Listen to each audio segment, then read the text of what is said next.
How you doing, ladies and gentlemen? This is the radio guy, Dr. Mike Prince. As you know, National Signing Day was February 7th. And, of course, we have joined with Shotgun Willie Simmons, former head coach of the Prairie View A&M University Panthers, now down in FAMU. And he's going to tell us about his class of 2018. Coach, how you doing? Oh, doing well, Mike. How about you? Good to hear from you. Well, good to hear from you as well, my friend. It doesn't seem like it, but it's been about 3 or 4 months now since you've been down the road. Has it been that long? Maybe 2 months. Maybe 2. Let's see. You're about right. I Maybe. guess it's the recruiting time. And so with all the recruiting time, I guess what's gone is gone. And you got to look ahead. And looking ahead, you're pretty excited about your class of 2018. Signed 26 ball players. Surprisingly, at least to me, 15 on the defensive side, 11 on the offensive side. Give us a roundup of what you guys got coming in at FAMU this year. Well, first of all, we're really excited about the class that we've been able to put together. Of course, anytime you have a transition in the coaching change, it makes it a little bit tough. You get in the 1st of January, and you're trying to make up for months and months of recruiting. So a lot of guys that the previous staff had recruited that you have to evaluate, and then also trying to build your own recruiting board. So the staff and I had our hands full, but again, I commend them for going out and really hitting the road hard the last few weeks. And we were able to put what we feel was a really solid recruiting board together and really identify some really good prospective student athletes, many of whom had offers from other FCS schools, some even FBS schools that we were able to get on campus for official visits, and we're able to flip to become Rattlers. And so we're excited about that. The 15 guys on defense definitely was a priority for us. Of course, the Addis defense wins championships, so definitely wanted to build up that side of the ball. And, we landed the quarterback that we targeted the entire time. So really excited about this class and excited to talk to you about it and hopefully continue to build some momentum as we get closer and closer to the start of the new season. Absolutely. We're on the phone line right now with Coach Shotgun Willie Simmons, head football coach of the Florida A&M Rattlers of the Mid-Eastern Athletic Conference. Coach, I know that you're still getting some ink to dry on some of your newly signed recruits. Or are you at liberty to break down that list as fast as you could? Yeah, of course, they've all officially signed now, so we can announce them and release them. Many of them are on our FAMU Athletics Twitter page. You can follow that at FAMU Athletics. We have screens, pictures of all of the signees. But again, just to kind of briefly recap them, just start on the offensive side of the ball. We signed one quarterback, who was our top quarterback target the entire time. John Howard out of McDonough 35 High School down in New Orleans, Louisiana. LeJohn was an interesting story because he was the guy that we were recruiting at Prairie View. He was our number one quarterback target at Prairie View. And, of course, once we took the job here at Florida A&M, he became our number one target here as well. And LeJohn had been committed to Nicholls State pretty much since this past summer. But we were able to get him on campus. And once he and his mom got here, just felt the warmth, the love for this place. And we were able to flip him, from Nicholls State, which was a huge get for us whenever you can land your number one quarterback target who was committed somewhere the entire time. At running back, we signed 3 really good running backs, we feel, all who bring a different skill set. The first one would be Eddie Tillman III, who's actually LeJohn's high school running back, attended the same high school at McDonough 35. Eddie was also a guy that we recruited at Prairie View. He fielded about 4 or 5 other FCS offers from schools in the Southland Conference and a couple of SWAT schools, and he went down to the wire. We didn't know we were getting him until today, so he was one of the few pleasant surprises on signing day. Devon Bo Kendrick is a running back from Miami Northwestern High School down in Miami, Florida, and Devon's a guy who had multiple FCS offers. And a lot of those guys in Miami, of course, Billy Roll, who's my assistant head coach, is a legend down there. He's the only coach in the state of Florida history to win state championships with 3 different programs, and he did that down there in Miami, so he pretty much knows everyone. And once people found out that he was coming along board, a lot of those guys down there got excited. And Bo was one of those young men, who had some mid-major offers, even had an offer from FIU down there in Miami. And we were able to get him on campus this last weekend. And again, he fell in love with the place. He inked with us today, so we're very excited about him. And then the last running back is Derek Staten Jr., who's from the North Florida Panhandle, which this area is called the Big Bend. Of course, is where I grew up. And he was the Big Bend Player of the Year, which I was the Big Bend Player of the Year my senior year in high school. So obviously everyone knows how good I was. Not just joking. But, I was getting ready to say, your time is gone, Willie. Your time is gone. That's right. But winning Big Bend Player of the Year, Offensive Player of the Year is a big deal. Some of the guys that have won that award have gone on to play professional football. So the Big Bend area is a hotbed for talent.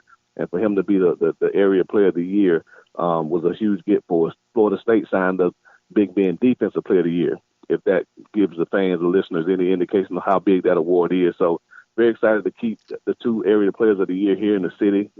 They're here at Florida A&M, and of course, the other guy over at Florida State. So really good get for us, and we're excited about him as well.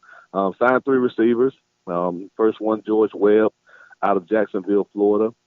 George is a guy that's very dynamic. You watch his highlight film. He's a shifty receiver, has good top end speed, very dynamic guy with the ball in his hands, and we're definitely excited to have him on board. David Manigo is a 6'3", 190-pound receiver out of Towers High School in Decatur, Georgia. And he's a guy that Terrence Edwards, who trains receivers. Terrence Edwards was, of course, an all-SEC receiver at the University of Georgia that I know really well. He called us and said, "Coach, this guy's a steal. He's one of the best-kept secrets in the city of Atlanta, or the greater Atlanta area." And watch this film. We were really excited about him to get him on board. And then the last receiver is Ferrante Coward, who is a speedy guy from here in Tallahassee as well. Ferrante is a two-sport standout. He will probably get drafted this summer in baseball. He runs one of the fastest 60-meter times in the country, and he's definitely a top-tier baseball prospect, but really excited to have him here, a guy that can really come in and take the top off the defense and give us a speed threat that we feel like we may not have right now. So excited about those guys out wide. Up front, we signed 4 guys. At tackle, we signed Cameron Colvin, 6'5", 285-pound tackle out of Lee, Georgia. And we signed a few interior guys, the first one being Stephen Nagby, who's a 6'1", 285-pound wrestler down in Lake Mary, Florida. Stephen Weatherington is a 6'3", 285-pound lineman from down in Ocala Vanguard High School. And then Courtney Perkins is a 6'3", 290-pound center out of Albany, Georgia. And so really excited about all of those guys and what they bring to the table. And then on the defensive side, we signed, I think, 6 defensive linemen. The first one, Abu Bandura, is a 6'3", 250-pound defensive end from Stockbridge, Georgia, just south of Atlanta, that, was recruited by Appalachian State, was actually committed to Appalachian State. And, I guess they kind of got filled up on him, so weren't able to get him, and we were able to jump in the last minute and, get him down here on campus. And, of course, he and his mother and the father fell in love with the place as well. But he's a guy that we feel will grow into maybe an interior guy, really big neck, big legs. He can be a 285-pound guy before he knows it. And so we're really excited about him. Justin Cooks is a 6'5", 245-pound defensive end from Durant High School down in the Central Florida area. He's another guy who we feel like once he comes to college and eats a full meal plan, he'll put on some quality pounds, and he may even grow into an inside guy, being 200, close to 250 now in high school. And he's a guy that we think has a ton of upside, probably more upside than anybody in the class. Keep going on that tip. Isaiah Land is a 6'4", 210-pound defensive end / outside linebacker. Of course, we'll still run a 4-2-5 scheme or 4-3 scheme sometimes, but that weak side defensive end for us is a hybrid guy that will need to be able to play outside backer at times and defensive end. And he's a guy that can do that out of Grayson High School up in North Atlanta. And he has an interesting story because at 6'4", he's actually, believe it or not, the shortest guy in his house. His mom's 6'5" and his dad's 6'7". So, he may have some growing left in him. Wow. But he's a guy that I think it definitely has a ton of upside. I mean, he was getting calls from Nebraska, Oklahoma, those type programs when I went to the school. And, he just maybe didn't weigh as much as they would have wanted him to weigh coming out of high school at, 210 pounds. But, he's a guy that once he fills out will be a force to be reckoned with. And then Tony Mills, is a 6'2", 270-pound defensive lineman from down in Miami, Florida, and we're a guy we really feel excited about. And he actually played out in Texas a few weeks ago at the All-Star game. So he when I talked to him for the first time, he was actually at the All-Star game. So excited about him. Bryce Ingram is a 6'1", 245-pound defensive end, a guy that we feel will grow into an interior guy as well. Very athletic, very explosive, out of Dr. Phillips High School in Orlando, Florida. And then I think that's it for the defensive line. Then as linebacker, we have Quinlan Gatlin, who's a 6'2", 225-pound linebacker out of the Central Florida, Hillsborough County area. Demetrius Powell is a 6'1", 225-pound linebacker from ASA College up in New York.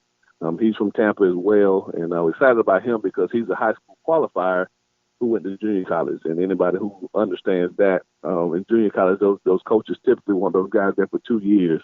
And so for us to be able to convince him to come out now and sign with us was a huge gift for us. And then the last linebacker is Kyle Jackson, 6'1", 200-pound linebacker out of St. Augustine High School in New Orleans. The same high school that produced Leonard Fournette, of course. And he's a 4.2 student with a 28 ACT. So he's a guy that definitely brings a lot of academic prowess to the university, which I know excites our fan base, who prides themselves on being an academic, juggernaut here at the university. Defensive back-wise, we signed 5 guys, not the burger, but we signed 5 individuals. The first one being Chris Mateer, who's a 6'3", 200-pound safety. That's really long, really thick lower body. So he's a guy that we project may even grow into a linebacker. Really long and rangy guy who we feel has a ton of upside as well. Eric Smith is probably my favorite guy in the class. You look at his highlight tape, the heading of it says Honey Badger. And he's a guy out of Miami, Norland High School. And not a big guy. He's probably 5'9.5". Close to 5'10", probably 165 pounds. But he brings every ounce of it when he hits somebody. I mean, his highlight tape is a joy to watch. I mean, he throws his body around with reckless abandon. So the staff had a running joke today that it'll be interesting to see how many full games he finishes. Because one, he's either going to knock himself out or he's going to probably get a targeting foul where he's going to have to sit out the rest of the game because he just flies and throws his body around. And he's a fun guy to watch on film and excited about him. Tim Williams is another long-range defensive back from down in Miami, Dr. Crop High School. He's a 6'1", 175-pound defensive back that plays corner and safety, so his versatility is what excites us about him. The last 2 guys at defensive back are Jordan Dillard, who Jordan is a guy who probably our highest rated signee. Jordan was a guy's 3-star signee who had multiple mid-major offers. I mean, he had pretty much half the schools in the MAC, Florida International, a lot of really good schools were recruiting Jordan. And again, he played for Coach Rowe. And so as soon as it was announced that Billy Rowe would be joining the staff, we were able to flip him, which again is a huge signing for us. He's a 6'2" defensive back, 175, 180 pounds. Has played wide out, played corner, played safety. So he's a guy that we feel has, you hate to say NFL potential right away, but just looking at his body and his movement, he's a guy that if you're at a bigger program, you would definitely be recruiting that guy as well. And then the last one is Herman Jackson, who's his high school teammate at South Ridge High School, who's a 5'11", 6 foot, 175-pound corner. Who's again a very dynamic player, explosive player. So the one thing we're excited about, especially defensive back, is the length that we have. And our recruiting coordinator, Ryan Smith, spent the last 2 years at the University of Florida and the year before that at the University of Alabama. And he commented last weekend and said, Coach, the front that we have here on the visit this weekend is longer than any group that we had at Florida. And so, we have a ton of guys that are, 6'4", 6'3", 6'4", 6'5", long, rangy guys, defensive backs that are 6'2", 6'3", again, the offensive linemen that are 6'5". And so, again, it's a really good-looking group of young guys and guys that love football. And we were excited to be able to go, throughout Florida and sign kids. We went up to Atlanta and probably signed 5 kids out of the greater Atlanta area. and even signed 3 kids out of Louisiana, out of New Orleans. And so, again, I thought the coaches did a great job of combing the Southeast for quality student athletes. And again, I think our team has gotten faster with the addition of these signees. I think we've gotten, maybe not bigger, but longer with the addition of these signees. And I think there'll be guys that can come in and contribute, right away to make us a better football team as we, come into a league and try to compete for MEAC championship. Well, I'm still scratching my head over the kid who has a 6'5" mother. My mom is 5'5", and I'm just trying to imagine growing up with a 6'5" mother. I don't think I'd have ever got in any trouble.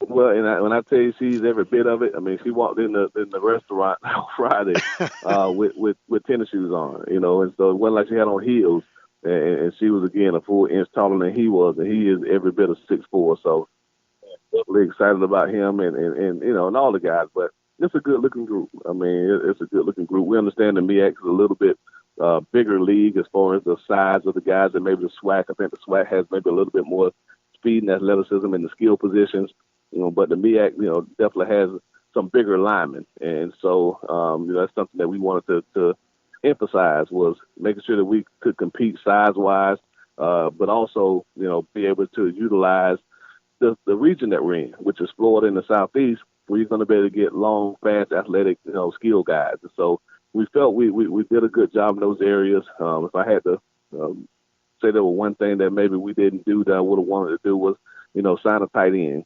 And that's probably one position that we're still looking to fill. But everywhere else, we feel really good about the quality guys that we've signed, and we feel like we've added some depth.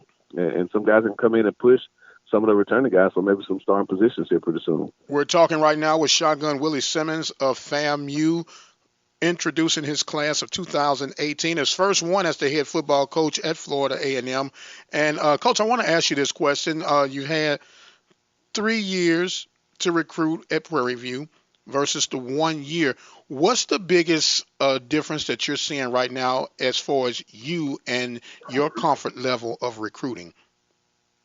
Well, the biggest difference, obviously, is the familiarity that the coaches and the people throughout the state have with me and my staff. We're from here. When I say we, most of the guys who staff are from Florida or have Florida ties. I grew up, again, 20 minutes from Florida A&M. So everyone here in the Big Bend area, knows me, whether through playing or through, whatever the case may be.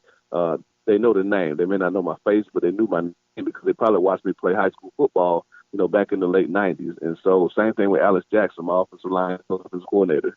Same thing with Ralph Street down in the Orlando area, where he's from. Same thing with Brandon Sharp. He's from Jacksonville, played at Bowles High School, which is one of the premier high schools in the state of Florida. Billy Roll, again, is a legendary coach down in Miami. Delonte Barraza, my receivers coach, again, was a 3-star receiver, coming out of Miami. So most of the guys here have Florida ties, and so for us to be able to, that allowed us to really jump back to the high schools and not have to work on building relationships. I think the challenge to us in Prairie View, when we first got there, was that we were trying to build relationships there in the state of Texas. And of course, my predecessor was from Louisiana, and a lot of his ties and even the players on the team were from Louisiana.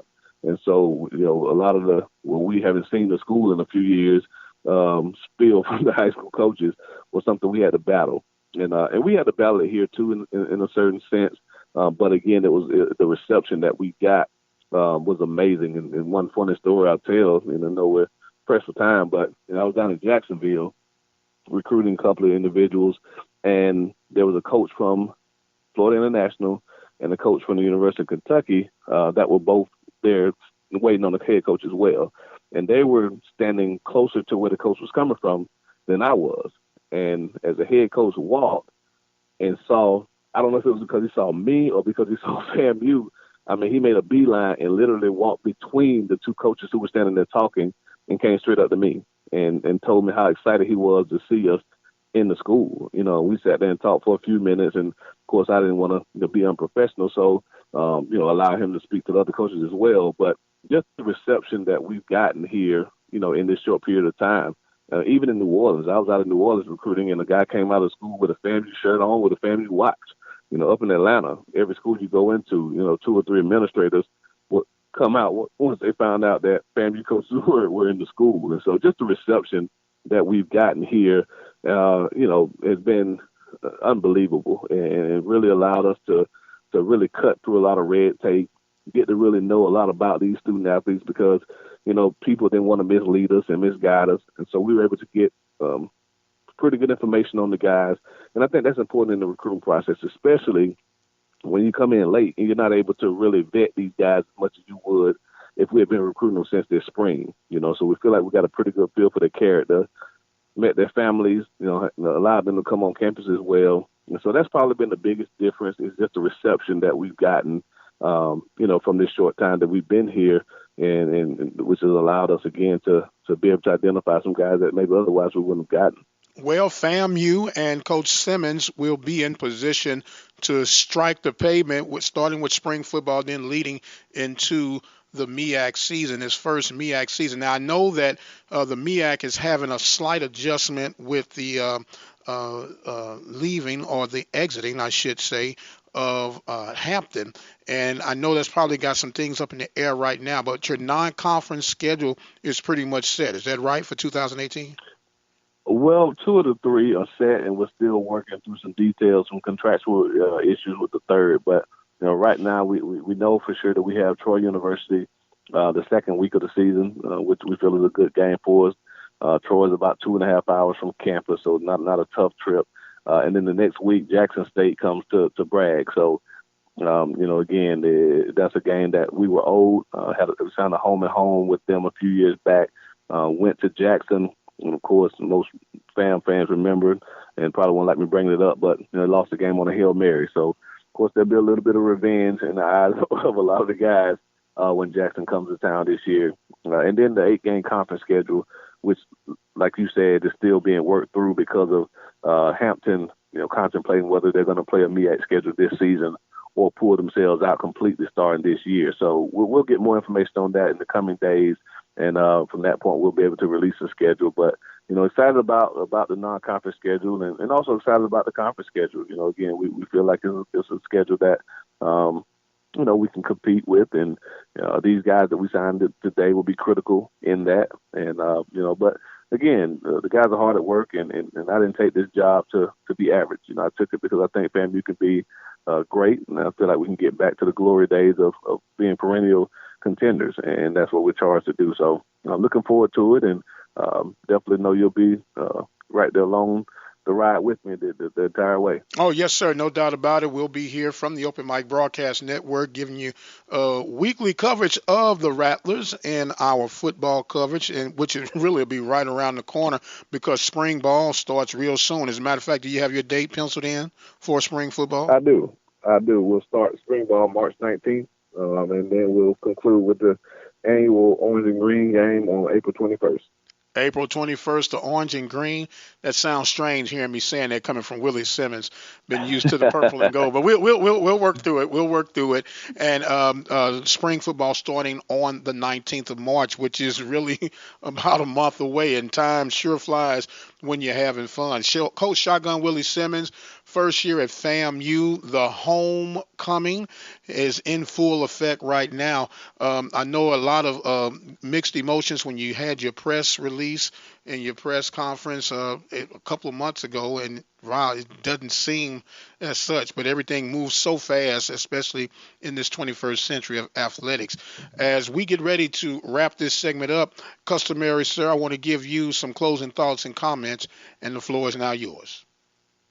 Oh, well, again, as always, Mike, it's always an honor and a pleasure to speak to you, and I commend you. And, of course, the listeners probably sense the type of reporter we have, and that's grown over the last 3 years, but just the job that you do, highlighting not only Prairie View and now Florida A&M, but all the HBCUs. And again, I'm passionate about these schools at this level, and I think the MEAC, the SWAC, the SIAA, the SIAC, and the CIAA, there's some great institutions that don't get the coverage that we deserve. And the fact that you work so hard every day to promote us, again, it definitely gives me a profound respect for you. And just honored to be able to call you a friend, and look forward to, again, hopefully giving you some good material to use, and a program that you can follow and be proud of and promote as we, get ready to dawn on a new era here at Florida A&M. So, again, Happy New Year. I don't know if we talked since the New Year's began, but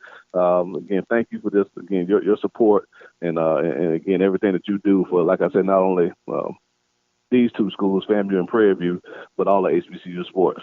Well, sir, I thank you very much. The words were too kind, and I'll say the check is in the mail. How does that sound? It sounds good to me. All right. He is Shotgun Willie Simmons. I am the radio guy, Dr. Mike Prince. Remember that you can follow me on Twitter at Radio Guy. Instagram is Radio Guy 22. The website is obn-radio.com. Don't forget that we're on Tuned In Radio 24 hours a day. All you have to do is simply go to Open Mic Broadcast Network. That's OPEN, capital MIC, all one word, Broadcast Network. And if you're on the go, simply dial the number 605-477-5066, and you can listen to 24-hour broadcasting right from the tip of your phone. Until the next time, you guys be blessed, and we'll see you on the other side.